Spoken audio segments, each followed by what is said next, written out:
बिस्मिल्लाहिर्रहमानिर्रहीम। एक मर्तबा आपने एक औरत को रोते हुए देखा। आपने रोने की वजह पूछा तो उसने बताया कि मैं इस बर्तन में तेल लेकर जा रही थी, अचानक ठोकर लगने से गिर गया और अब अगर बगैर तेल के घर जाऊंगी तो मेरा शोहर नाराज होगा। आपको गरीब परेशान औरत पर रहम आ गया और आपने उससे उस जगह बताने को कहा जहां पर तेल गिर गया था। उस जगह पर पहुंचकर आपने जमीन पर अपनी जोर से अपनी उंगली रखी तो तेल बाहर निकल आया और उस औरत ने अपने बर्तन में तेल भर लिया और खुश होकर अपने घर चली गई। इसके बाद आपने ख्वाब में देखा कि जमीन कह रही है कि तुमने इस तरह दबा कर मुझे तकलीफ दी है। यह ख्वाब बार बार देखकर आप बेचैन और रंजीदा रहने लगे। फिर आपने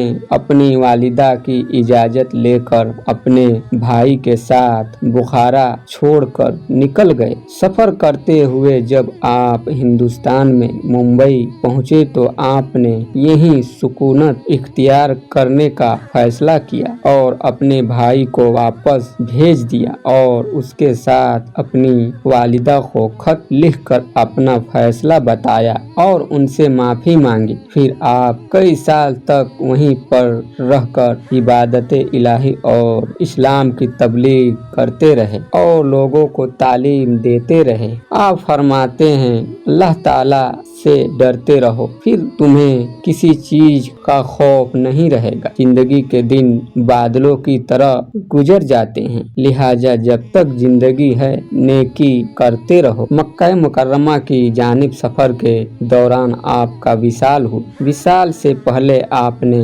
अपने साथियों को वसीयत की थी कि मुझे कफन पहनाकर मेरे जिस्म को एक संदूक में रखकर समुंदर में बहा देना। जहां पर मेरी मैयत पहुंचेगी वहां के लोग मुझे दफन करेंगे। इस तरह आप हिंदुस्तान के समुंदर के किनारे पहुंचे और आपको वहीं पर समुंदर के बीच में पहाड़ी पर दफन किया गया। आप रहमतुल्लाह ताला अलैह की मजार मुबारक वर्ली इलाके में समुंदर के बीच में है। 834 हिजरी 1431 ईस्वी में हाजी उस्मान रंगी कार ने आपकी दरगाह और मस्जिद की तामीर की।